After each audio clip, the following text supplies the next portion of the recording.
दिल्ली में आज बड़ी बैठक है। हमारे संवाददाता जितेंद्र बहादुर सिंह खबर पर हमारे साथ जुड़े। जितेंद्र, ये मॉक ड्रिल की रूपरेखा क्या रहेगी? क्या जिलों का भी चयन हो गया है? 244 सिविल डिफेंस जो डिस्ट्रिक्ट है उनका चयन तो हुआ है? देखिए राजीव, आज पौने 11 बजे के आसपास केंद्रीय गृह सचिव की अध्यक्षता में ये उच्च स्तरीय बैठक की जा रही है। कल जो मॉक ड्रिल अलग अलग राज्यों में होगी, जिसमें 244 जो सिविल डिफेंस जिले हैं उन जिलों को चिन्हित किया गया है। इसमें से ज्यादातर जो जिले हैं वो बॉर्डरिंग के एरिया के हैं, लेकिन उसके साथ साथ जो अंदर हिंटरलैंड से जुड़े हुए जिले हैं उनको भी शामिल किया गया है। इसमें सबसे खास बात यह है कि आज की जो बैठक है उसमें जो एनडीएमए के अधिकारी यहां दिल्ली में मौजूद रहेंगे। इसके साथ साथ एनडीआरएफ के अधिकारी होंगे। साथ ही एयर डिफेंस से जुड़े हुए जो अधिकारी हैं वो किस तरीके से इस दौरान एक्शन लेना है और कैसे ट्रेनिंग देना है, इसकी जानकारी जो राज्यों के चीफ सेक्रेटरीज हैं, वहां पर सिविल डिफेंस से जुड़े हुए जो अधिकारी हैं उनको वीडियो कॉन्फ्रेंसिंग के जरिए दिल्ली से दिया जाएगा। तो इसकी अध्यक्षता केंद्रीय गृह सचिव गोविंद मोहन की तरफ से किया जा रहा है। सबसे बड़ी बात यह है कि जिस तरीके का माहौल राजीव बना हुआ है, ऐसे में ये परिस्थिति जो है लगभग 1971 के बाद बनती हुई नजर आ रही है। और इससे पहले जो है या फिर बीच में कभी जो है इस तरीके का बड़े स्तर पर मॉक ड्रिल नहीं किया गया है। कल जिस तरीके से 244 जिलों को चिन्हित किया गया और उसमें ये कहा जा रहा है कि लोगों को ज्यादा से ज्यादा इस तरीके की ट्रेनिंग दी जाएगी कि अगर किसी युद्ध जैसी स्थिति बनती है तो उस दौरान सायरन बजता है तो लोगों को छिपना कहां पर है, वहां के जो लोकल अथॉरिटीज हैं वो लोगों को इस तरीके की जानकारी देंगे। इसके साथ साथ ब्लैकआउट अगर 30 मिनट के आसपास होता है तो उस दौरान कैसे रहना है, इसके साथ ही छिपने के लिए जो बंकर्स हैं उन बंकर्स में किस तरीके से जो नागरिक हैं वो वहां पर जाकर के छिपेंगे। तो इन तमाम चीजों को लेकर के जो स्टैंडर्ड ऑपरेटिंग प्रोसीजर है गृह मंत्रालय का उसको अपनाया जाएगा। और इसके लिए आज ही एक उच्च स्तरीय बैठक की जा रही है। राज्यों को निर्देश दिया जाएगा कि किस तरीके से लोगों को ट्रेंड किया जाए और कल एक बड़े स्तर पर यह पूरी ट्रेनिंग अलग अलग राज्यों में दी जाएगी। ठीक है जितेंद्र, नजर बनाए रखें, आप हमारे साथ बने रहे। आगे आपके पास हम लौटते हैं। तो सेना पूरी तरह से तैयार है, सरहद पर सुरक्षा बल मुस्तैद हैं, तो फिर आम लोगों के लिए मॉक ड्रिल क्यों?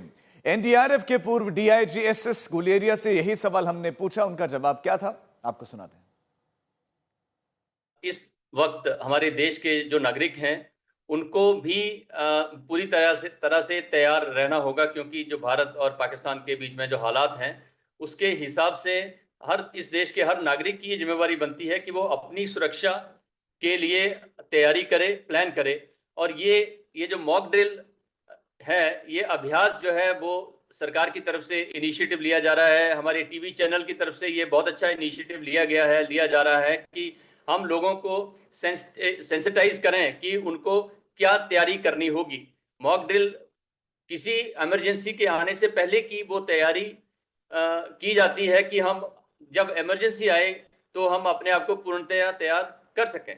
आजकल की लड़ाई जो है बॉर्डर्स के ऊपर कम लड़ी जाएगी, लेकिन ये जो अर्बन एरियाज हैं यहाँ पर दुश्मन ज्यादा स्ट्राइक करने की कोशिश करेगा। जबकि हमारी एयरफोर्स, हमारी सेनाएं पूर्णतया तैयार हैं। बॉर्डर के ऊपर जब कोई ऐसा एयर स्ट्राइक का या कोई ऐसी मिसाइल आएगी तो उसको वहीं गिराने का पूरा प्रयास किया जाएगा। लेकिन अगर फिर भी अगर कोई ऐसा कोई कामयाबी दुश्मन कर लेता है कि वो हमारे डेप्थ एरिया में आ जाए, अर्बन एरियाज में आ जाए, हमारी राजधानी में आ जाए या कोई बड़े जो शहर हैं वहां पे स्ट्राइक करने की कोशिश करे, तो उसके लिए हमें तैयार रहना है। और ये तैयार रहने की कार्रवाई को मॉक ड्रिल कहते हैं। हमारे संवाददाता आशुतोष मिश्रा भी हमारे साथ जुड़ गए हैं। आशुतोष, तो इजरायल हमास युद्ध भी कवर कर चुके हैं, यानी कि युद्ध की गतिविधियों को अच्छे से जानते हैं। तो आशुतोष, आप दर्शकों को बताएं कि जब मॉक ड्रिल का सायरन बजेगा तो आम लोगों को क्या करना चाहिए? दो चीज़ें बहुत बेहतर हैं। चूंकि भारत एक शांति प्रिय देश है, यहाँ पर प्राकृतिक रूप से हमने ऐसे बंकर नहीं बनाए हुए हैं कि अगर दुश्मन हमला करता है तो हम खुद को बचा लें। लेकिन विशेषज्ञ ये मानते हैं कि हमारे देश में जो भी हमने निर्माण किए हैं वो इतने प्रभावशाली हैं कि अगर हवाई हमले में इवैक्यूएशन के लिए, बचाने के लिए काम करना हो तो क्या करें। दरअसल मान लीजिए, जैसे कहा गया कि एयर सायरन बजेगा, कुछ इस तरह आपको एयर सायरन सुनाई देगा। जैसे कि तैयारी है ड्रिल के दिन, और असली में भी इसी तरह के एयर सायरन होते हैं। जैसे रेडार होस्टाइल डिटेक्ट करते हैं किसी प्रोजेक्टाइल को आते हुए, फाइटर जेट आते हुए या मिसाइल आते हुए, जैसे कि हूती के, यमन के हूती हैं जो इजराइल पर हमला कर रहे हैं। और ऐसी स्थिति में क्या कर सकते हैं, अगर आप छोटे कहीं बड़े शहर में, तो ऐसी जगहों पर मना करते हैं एक्सपर्ट विशेषज्ञ कि न रहें, क्योंकि अगर एक्सप्लोजन बाहर होता है तो उसके शार्पनेल आपको चोट पहुंचा सकते हैं। तो सबसे अच्छा तरीका होता है कि अगर आप सायरन सुनते हैं तो सबसे पहले ऐसी जगहों पर जाएं जो कि बेहद अंदर हो, जिसकी चारों ओर से दीवारें मोटी हों। आप जितना अंदर हो सके ऐसी जगह जाएं, और ऐसे में अगर एक्सप्लोजन हिट करता है तो ये मजबूत दीवारें आपको बचा सकती हैं, उसके टुकड़े अंदर आ सकते हैं। और ऐसी जगह छुपें जहां की प्रोजेक्टाइल की दिशा आपको हर्ट ना करे। दूसरा स्ट्रक्चर होता है कि अगर आप कहीं ऐसी खुली जगह पर आपने सायरन सुना तो क्या करेंगे, तो जो फ्लाईओवर होते हैं, ऐसे फ्लाईओवर देखें जिनकी ऊंचाई कम हो। कम ऊंचाई होने के नाते जो शार्पनल हैं उनके फैलने की जो क्षमता होगी वो कम होगी, और वहां पर आप खुद को बचा सकते हैं बैलिस्टिक प्रोजेक्टाइल से। एक दूसरी बात होती है कि मेट्रो के जेट टनल, अभी आपने पिछली रिपोर्ट में देखा कि मेट्रो के जो टनल हैं वो इतने मजबूत हैं कि वो प्राकृतिक रूप से बंकर का काम कर सकते हैं जहां सिविलियंस को रोका जा सके। लेकिन ऐसा कोई शहर नहीं है जहां पर ऐसे अंडरपास या सबवे ना बने हों। इनके ऊपर गाड़ियों की संख्या अगर आप देखेंगे तो ये लाखों टन में है, और इसी से आप समझ सकते हैं कि इतने मजबूत हैं। तो अगर आप ऐसे इस तरह के अगर सायरन सुनते हैं तो सबसे बेहतरीन होता है कि ऐसी स्थिति में आप तुरंत जो है, क्योंकि कुछ सेकंड का ही समय मिलता है, तो सीधे यहाँ पर सायरन सुनते ही आप इस तरह के बंकर्स में आ जाएं, सबवे में आ जाएं।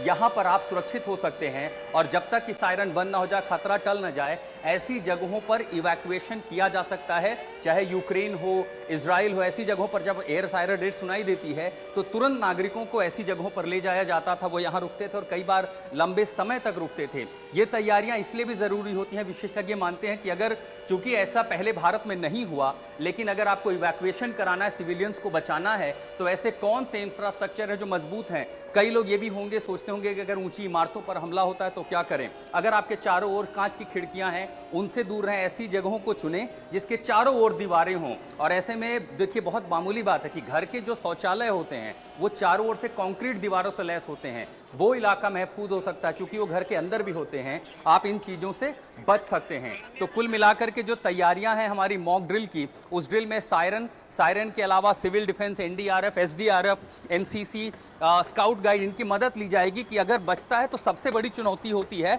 लोगों के इवैक्यूएशन की। तो ऐसे किन इलाकों पर जाएं जहां पर मिनिमाइज करना, क्योंकि एक तो चुनौती होगी कि क्या हम पूरी तरह तैयार हैं, ये उसी की तैयारी है। और कोशिश इस बात पर होगी कि खतरे को एकदम कम किया जा सके अगर एयर रेड होती है, क्योंकि दुश्मन हमेशा कोशिश करता है या आपके मिलिट्री इंस्टॉलेशन को टारगेट करे, या फिर बड़े शहरों को टारगेट करे, प्रतिष्ठित संस्थानों को टारगेट करे, ताकि आपको मोरल को तोड़ा जा सके। लेकिन अगर भारत तैयार है, इस तरह के कदम लोग समझते हैं, जानते हैं, खुद को बचाना सीख जाते हैं, तो एक तरफ सेना तैयार होगी मुंहतोड़ जवाब देने के लिए, दूसरी तरफ डिफेंस मैकेनिज्म तैयार होगा हर हमले को हवा में मार गिराने के लिए, और नागरिक भी तैयार होंगे कि अगर हम पर हमला होता है तो हम खुद को कैसे बचाएं। बिल्कुल आशुतोष, बहुत अच्छे से आपने एक्सप्लेन किया, दर्शकों को बताया। जितेंद्र भी हमारे साथ बने हुए, लेकिन जितेंद्र, ये जो संकेत हैं वो स्पष्ट दिख रहे हैं कि कुछ बड़ा होने वाला है।